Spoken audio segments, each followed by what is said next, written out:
Hello, my name is Anthony D'Amato, and this presentation is going to be about an article titled Stack Switch Capacitor Energy Buffer Architecture.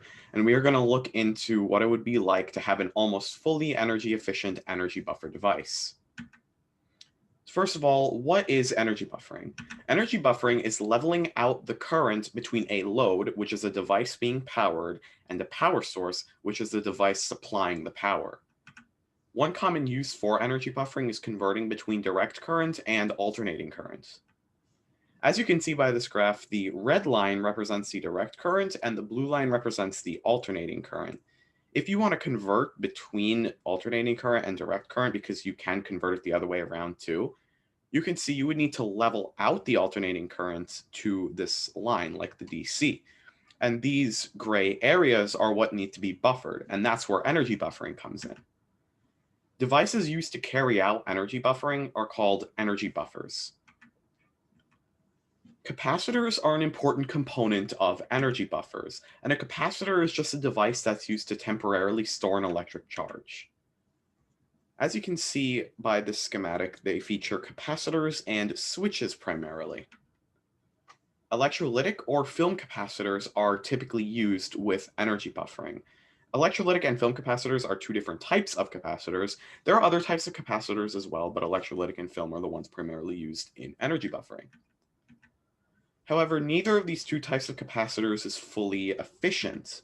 Film capacitors have a high life expectancy, meaning they can last a long time, but they're highly inefficient because they can hold such a little charge.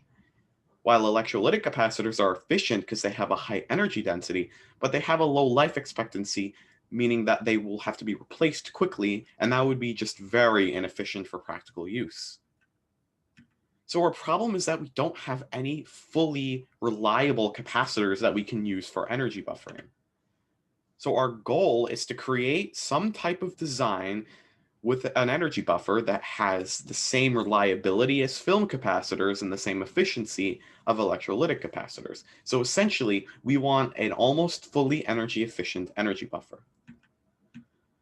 So a stacked switch capacitor is a device. It's not a capacitor itself, but it's a device that features many capacitors and switches.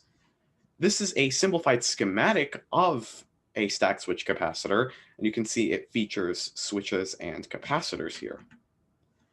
However, existing stacked switch capacitors have way too many switches and capacitors to make it practical. This is only simplified. You can see we only have 6 capacitors and 6 switches. However, existing stacked switch capacitors can have hundreds of capacitors and switches. A new and practical stacked switch capacitor is a perfect solution for this problem.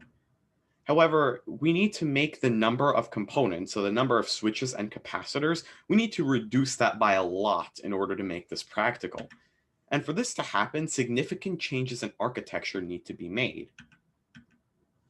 Some of these changes in architecture include the voltage range at the buffer port being limited, and this allows the system to use less capacitors. And the actual capacitors in the system charge and discharge over a wide range of voltages for energy buffering. Pre-charge and microcontroller circuits were also added to the system. The pre-charge circuit charges the capacitors initially to specific desired voltages, and the microcontroller circuit carries out some of the smaller processes throughout the operation. This is a schematic of the whole energy buffer itself. Only this itself is the actual energy buffer. So this is the alternating current power supply coming in. This is an alternating current to direct current converter. And then you can see we have the pre-charge microcontroller circuits here. We have the actual stack switch capacitor itself. This is the actual device that features the capacitors and switches. And this is the load, or this is the device being powered with direct current. So with this device, 99.5% peak efficiency was reached. And as you can see, that is almost fully energy efficient. And in this device did use film capacitors, but it used a lot of them, not a lot of them, but it used quite a bit of them. So the actual energy density was almost equal to electrolytic capacitors. This actually has a higher energy density than previous designs and electrolytic capacitors. and the lifespan exceeds film capacitors alone. So essentially, this device is practical, it has the highest life expectancy, it's efficient, it solves the problems presented, and it even does a better job. It's also more cost effective, and it's quite easy to build compared to other energy buffers. So in conclusion, film and electrolytic capacitors are inefficient for energy buffering. Stack switch capacitors would be the perfect solution for inefficient energy buffers, but they're too complicated for practical use.